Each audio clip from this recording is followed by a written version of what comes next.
وَلَا, and do not, تُصَعِّرْ, you turn, خَدَّكَ, your cheek, لِلنَّاسِ, for the people.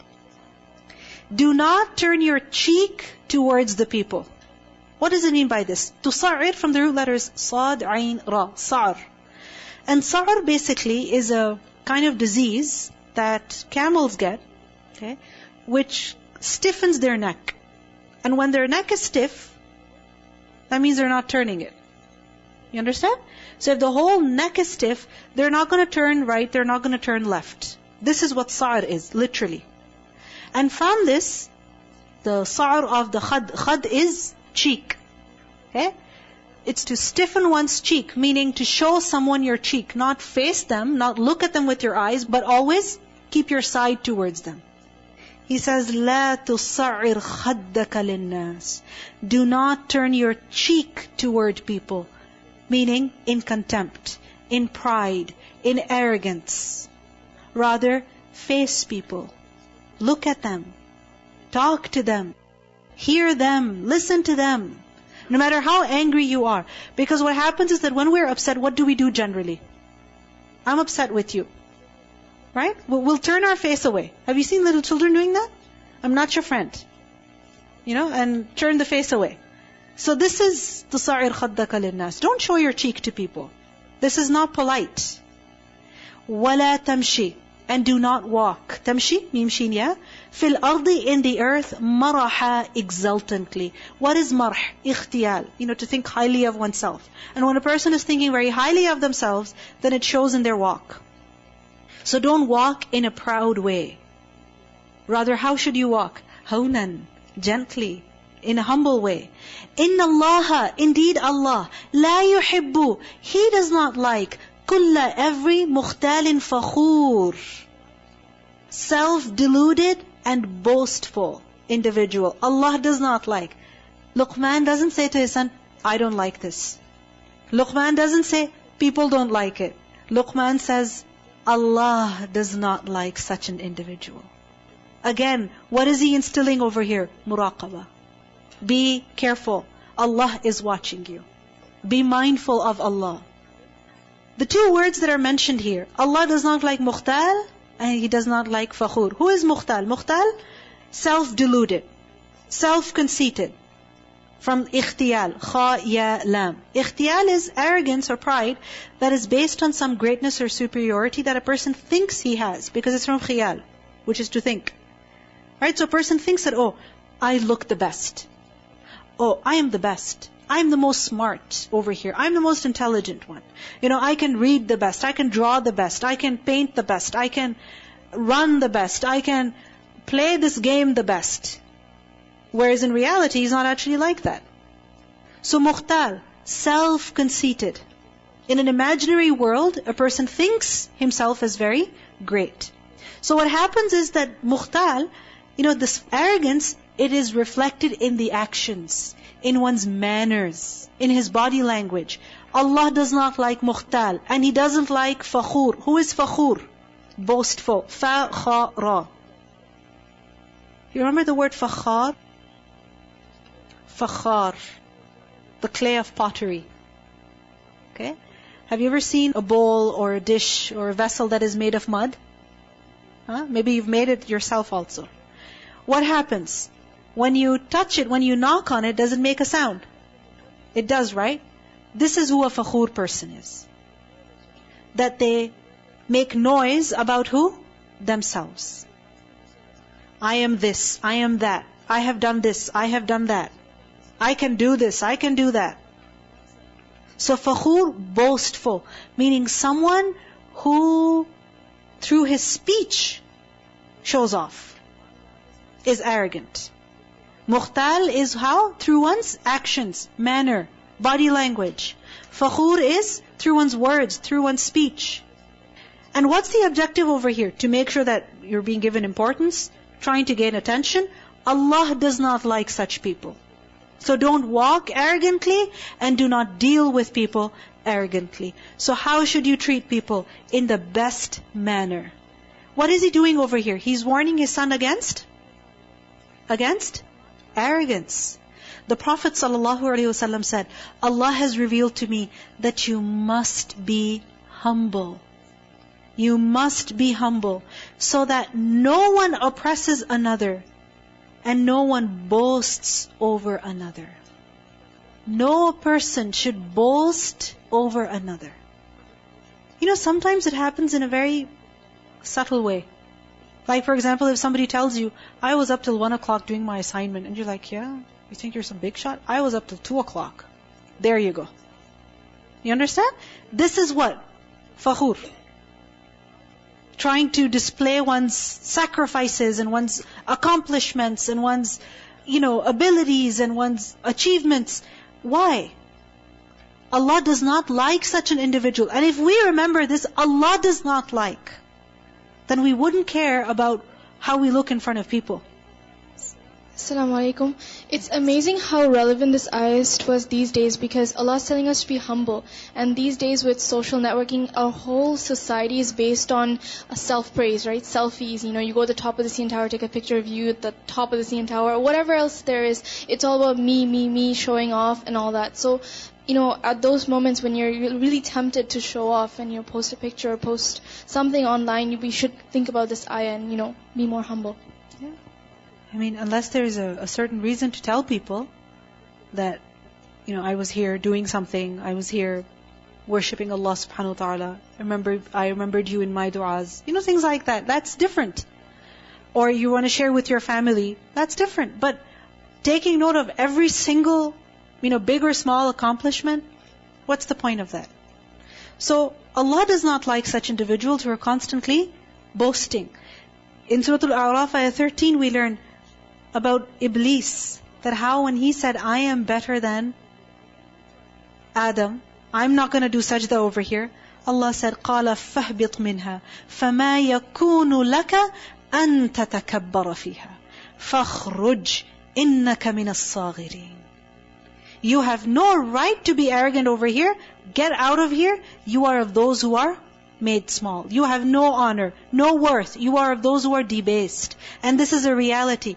Those who try to exalt themselves, Allah brings them down. But those who humble themselves, then Allah raises them. In Surah Al-Isra, Ayah 37, the same thing is mentioned. وَلَا تَمْشِ فِي الْأَرْضِ مَرَحًا. Do not walk upon the earth exultantly. إِنَّكَ لَن تَخْرِقَ الْأَرْضَ وَلَن تَبْلُغَ الْجِبَالَ طُولًا. Indeed, you will never tear the earth apart, and you will never reach the mountains in height. Because what happens is, mukhtal, it's from khayl also. Khayl is horse, right? So horses, when they walk, there's a certain kind of pride in their, confidence in their walk. Neck straight, high up. So sometimes what happens is that when we're thinking too much about ourselves, it comes in our walk even. So on the one hand, Luqman Hakim is telling his son about certain good habits that he must develop, like salah, like amr bil ma'ruf, nahi al munkar, like sabr. Over here he's telling his son about what he shouldn't do. There are do's and there are don'ts. And this is how good character is. Good qualities that must be adopted and bad qualities that must be abandoned. Waqsid. He says, be moderate. Qaf, sad, dal, qasd. And what does qasd mean? To proceed straight away. Qasd is basically your intention. Okay, your goal. This is what qasd literally means. And then from this qasd is to proceed straight away, where? To your goal. Without going right, without going left. Now, does it ever happen with you that you, let's say, in the grocery store, right? And you say, okay, straight to the cash. But then as you're walking, you're like, oh, what's this in this aisle? Turn left. No, back. You go back towards the cash. But then what happens? You see something else on the right. So what happened? You didn't go straight. You got distracted. You went right, you went left. Alright? So, from this, the word qasd is also used for moderation. Being moderate, being balanced, not going to extremes, not going right, not going left, staying in the middle. Meaning doing what you're supposed to do. Being free of any extremism. So, waqsid fi mashyik. He's saying be moderate in what? In your walk. In the way that you walk. Meaning don't be too fast and don't be too slow.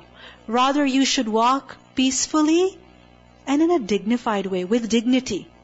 وَاقْصِدْ فِي مَشْيِكَ وَاغْضُضْ, and lower. غَيْن ضاد ضاد. Remember, غَضُّ الْبَصَرِ, lowering of the gaze, but غَض is also lowering of the voice. So lower your voice. Walk and talk. Two things are being described over here. In your walk, be moderate. In your talk, be humble. وَغْضُضْ مِنْ صَوْتِكَ. And وَغْضُضْ مِنْ صَوْتِكَ especially means don't be too loud. Do not talk in full volume all the time. Your volume should be just enough so that the other person can hear you.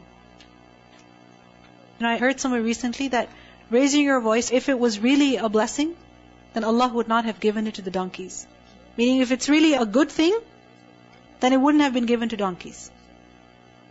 This doesn't mean that we must never raise our voice. There are times, there are situations in which voice has to be raised. Like for example, if a person is giving the adhan, if a person is talking to a whole lot of people, there's no microphone. It's necessary. You have to raise your voice. But when you're angry, and the person that you're angry with is sitting right in front of you, is there any point of raising your voice and hurting their ears? Is there? No. If we get frazzled, if we get upset, and the person is standing right next to us, sitting right behind us, and we don't like the fact that they're constantly giving us directions, go right, go left, change your lane, speed up, slow down, give the indicator. We don't like it, because they're being a literally backseat driver. So you don't need to turn around and yell at them. We don't need to raise our voice all the time. أُغْضُضْ مِنْ صَوْتِكَ, lower your voice. And Luqman says, إِنَّ أَنْكَرَ الْأَصْوَاتِ, indeed the worst of all sounds is which sound? لَصَوْتُ الْحَمِيرِ, surely it is the sound of the donkey. Ankar, Noon Kafra. What is munkar? Wrong. That which is detested, that which is to be left. So Ankar al-Aswat, the most irritating sound, the most annoying sound, the most uncivilized, wild and disgusting and hideous and loathsome sound is that of a donkey. Because the voice, the sound of the donkey, the braying of a donkey, it's really not pleasing. It's not beautiful. You understand? I mean, if the birds are chirping, okay, or, even if goats and cows are mooing and whatever, they're making their sounds, there's some cuteness to it. But a donkey? No, seriously, what is it? It's just loud and it doesn't have any beauty in it. Even a moo has some kind of beauty in it. But the sound of the donkey, it doesn't have any beauty in it. It's just pure annoying. That's what it is. Now, for a donkey, the voice of the donkey is fine because it's a donkey. But for human beings, the sound of the donkey is not okay. It's not befitting. You understand? And the donkey's sound, the sawt of hamir, how is it? It's low and then high, and then low and then high, and then low and then high. This is how it is. There's a lot of inhaling and exhaling. Can you get a video or something out? So let them hear the sound of the donkey. Because maybe you've never seen a donkey. You should know because Allah subhanahu wa ta'ala mentions it in the Quran. And the thing is that when we are yelling in anger, then it's like we have to stop to catch our breath and then continue again. And then stop and then continue again. And then raise our voice and then lower it. And then we're tired, so that's why we lowered our voice again. Allah does not like it. Inna ankara al-aswati la sawtul hamir. Let me know when you're ready, okay? Is it ready?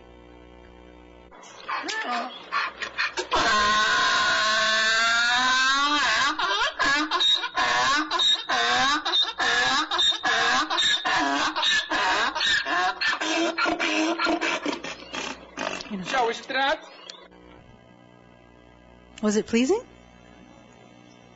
So sometimes when we're angry and we're yelling, we need to stop and hear ourselves. Really, we should. Yes. That the raising of the voice is not just in times of anger, but also in times of happiness, in times of pleasure. That sometimes we're laughing so loud that we could sound like that. We could. So controlling the voice in general. We don't need to raise it all the time. Inna ankara al-aswati la sawtul hamir. It's as if he's telling his son, oh my son, don't be like a donkey. Don't talk like a donkey. Don't raise your voice like a donkey. You see, walk and talk are mentioned together. Because walk and talk, what do they show? Our character. Isn't it? And if you think about it, when we want something, when we need something, either we walk towards it, we use our mashi, or we use our sawt, our voice, to tell somebody to bring it, or to call them, if it's a person. Right? So, whenever we're trying to do anything, our manner, our style, how should it be? Moderate, free from extremism. Not too slow that we're like almost dead and we have no life and no energy. Nor should we be so aggressive that we are almost annoying and hurtful to others. The Prophet ﷺ's behavior among his companions, how was it? It was described as, the Prophet ﷺ was always cheerful, easy-mannered, lenient. He was not rough, noisy, vulgar, insulting, or stingy. He used to overlook what he disliked without depriving others of hope or answering them negatively. He refrained from disputation. He spared others from 3 things. He never censured them. He never found fault with them, nor did he spy on them. He spoke only what he hoped would be rewarded. When he spoke, his listeners lowered their head quietly, and when he was silent, they spoke. They never spoke haphazardly in front of him. If one talked in his presence, they listened to him until he was finished. He used to laugh and wonder at what they laughed or wondered at. The Prophet ﷺ would also laugh. He was patient with strangers who were rude in both their talks and their requests. And there are so many instances that we can think of over here, how the Prophet ﷺ was like this. The description that is given over here. So, walk and talk, be moderate. And this shows to us that moderation is needed in everything. What is qasd? Between extremism. Right? One extreme is mubalagha, to overdo something. And the other extreme is taqseer, to shorten it, to not give it its due right. So, moderation in both. In walk, talk, and in everything in general in one's life. The Prophet ﷺ said, when you hear the crowing of roosters, ask for Allah's blessing, for they have seen an angel. And when you hear the braying of donkeys, then seek refuge with Allah from shaitan, for they have seen a shaitan. And sometimes when a person is yelling like a donkey, and sometimes it's us, then we need to seek refuge with Allah. Because who is it that's making us angry and lose control over ourselves? Who is it? It's shaitan. So فَاسْتَعِذْ بِاللَّهِ. Seek refuge with Allah the Exalted. Recitation.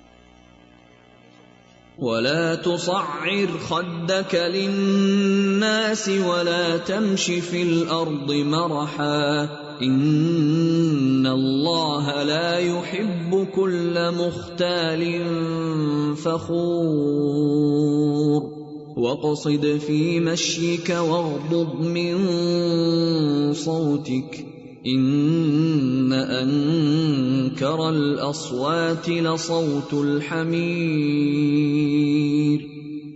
All right. Anything you'd like to say before we continue? Yes. Assalamu alaikum. Sometimes we think that hijab is just covering the head.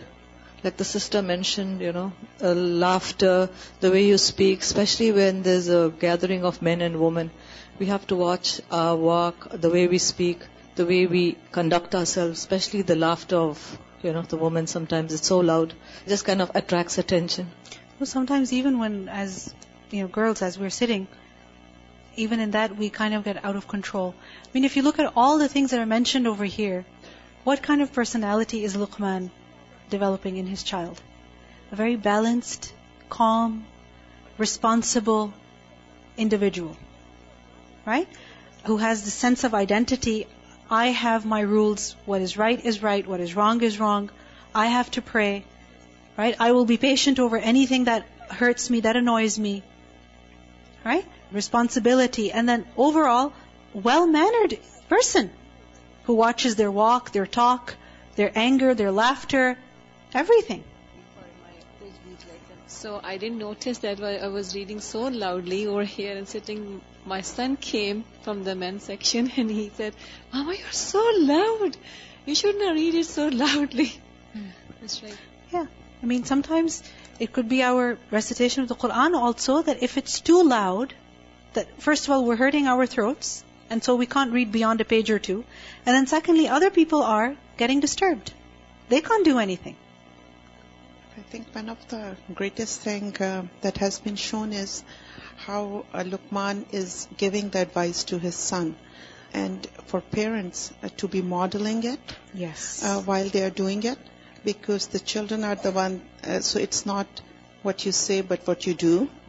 And the setup that they have, if they have created those boundaries where and set the examples where everybody know their limits, then it's easier for the children to follow. Yes. Jazakallah khair for bringing that up. And we see that respect and love in the speech of Luqman, right? In how he is talking to his child, Ya Bunayya. And one more thing that I noticed is the words of Luqman to his son. How many are there? I mean, how many verses are there? How many rules does he give to his son? How much information is he giving to his child? Not a lot. Right? Just a few.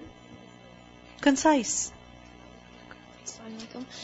You also see that every time he gives an advice, he gives the reason, the logic behind it, which is something that parents should always keep in mind, because a lot of the times, their parents are like, "Oh, don't do this," and children grow up thinking, why shouldn't I do it?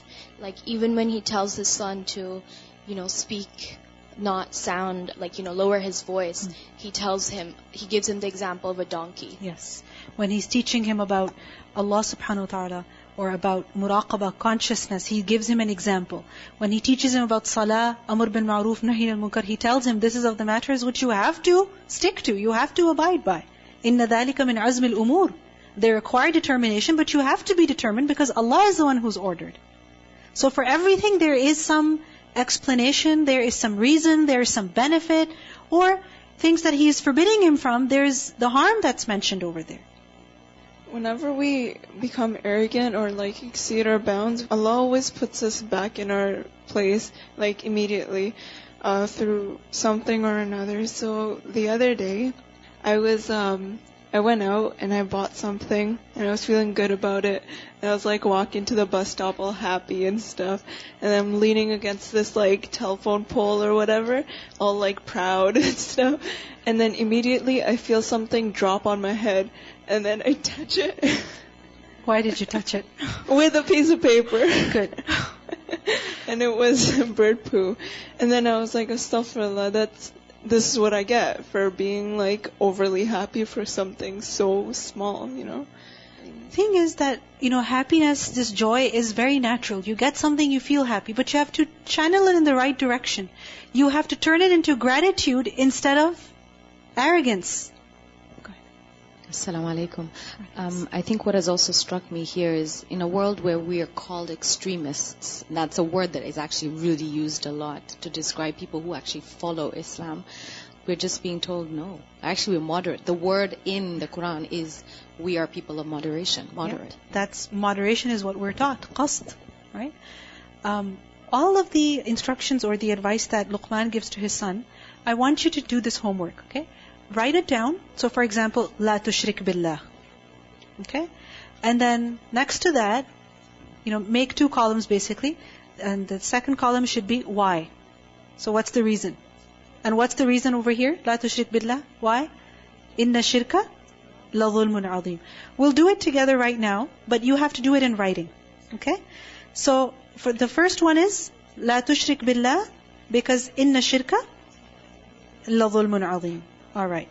The next is the commands that he's giving. So, أقم الصلاة وأمر بالمعروف وانهى عن المنكر واصبر على ما أصابك. Why? Why?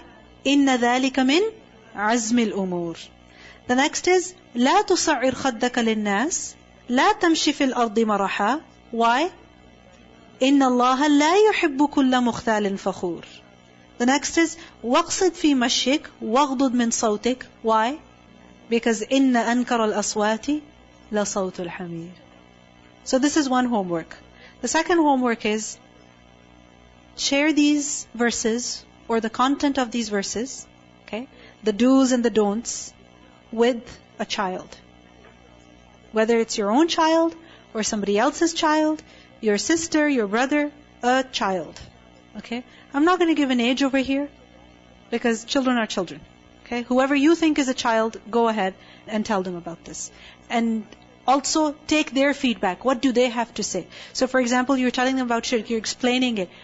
Take note of the challenges you're facing in explaining this to them. And secondly, what are their questions or what are their comments or what are their reflections on it?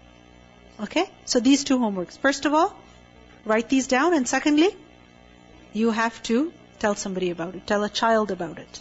Okay? Inshallah. Subhanakallahumma wa bihamdik. Ashhadu an la ilaha illa anta. Astaghfiruka wa atubu ilayk. Assalamu alaikum wa rahmatullahi wa barakatuh.